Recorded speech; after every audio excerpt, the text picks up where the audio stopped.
me kushte të pa imagjinueshme për atë kohë.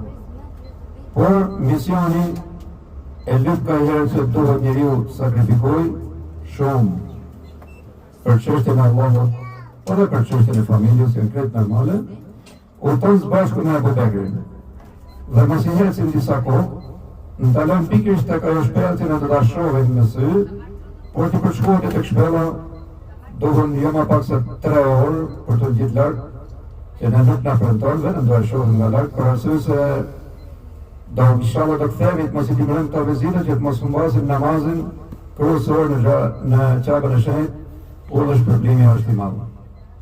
Mos i futën atë shpellë, vend i papami që do të shpellë, ma keni parasysh si një guvë apo një grotë mali me imanga, me gjanat të qefte që s'dihej në i gjarë për në i sen në kishtë atë, edhe futën së bashku me Abu Bekrin.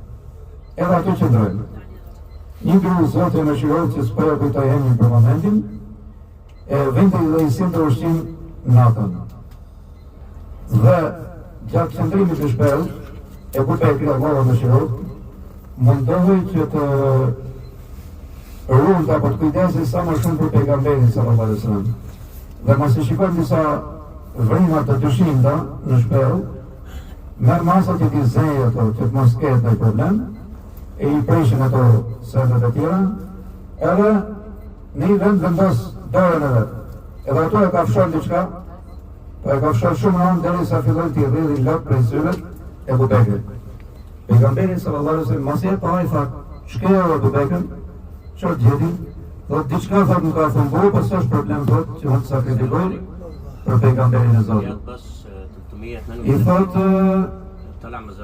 pejgamberin sallallahu alaihi wasallam, ma jep vendin do ta pas kishtin ku jetë mbu, edhe e ban me përshtymen e tij, e lyer me përshtymen e tij, edhe më herë ai hemi pra bëhet i pavlefshëm, edhe ndalon aktivitetin.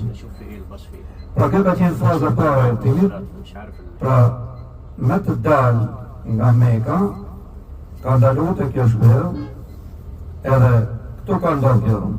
Dhe qafirët e morën vesh televizi pejgamberi sallallahu alaihi wasallam. Pra doli, iku, shkullë tek Aliu dhe panë krevatin bosh, i morën ata monetet që kishin për të morën, edhe vendosën që kuto që ta gjejnë, ta ekzekutojnë. Dhe tamam si i ndihmon shejtani ka herë disa njerëz, keni thoni që mendoni, ora si e gjeti filani, si i qëlloj filani, nuk i ka qëllu, por shejtani e ka ndihmu që shkojë pikrisht aty.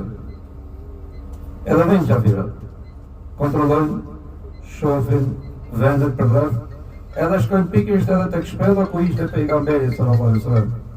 Edhe aty ndodh diçka e çuditshme. Shejtani i thot, këto e keni, e Xhejlit, me të gjitha ato që e shoqërojnë. Këto e keni dhe të shpellë. Shikojnë ato, nuk shohin lëmën. Thot Abu Bekri, ne i shikojnë thot ato sandallat e atyre, këmbët e atyre, të mund aq afër ishin, aq pranë ishin, dhe nuk e shikonin.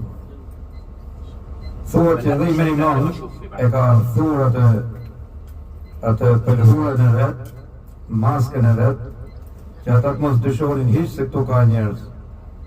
Edhe i thotë Abu Xhejli atëherë, tregohet si rivajet, i thotë shejtanit mallkum, hik thotë se të gjithmonë rëna cak ke qenë.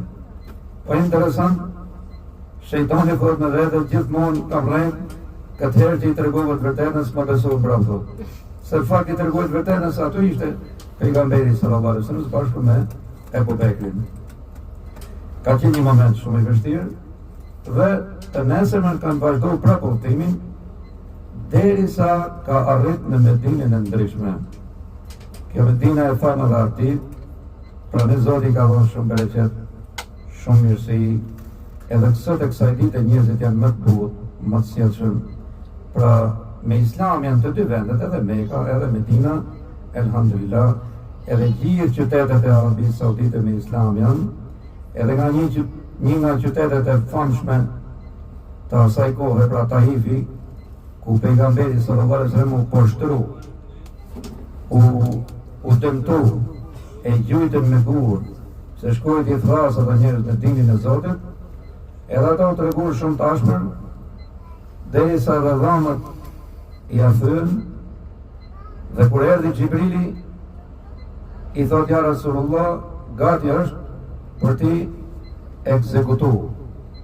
Tha, i lutëm Zotit ti fare se nuk din, dhe i lutëm Zotit inshallah tha, pasar se të këtyre ti e njerëz të mirë. Inshallah të shkojmë në vijim edhe tek vendet e tjera.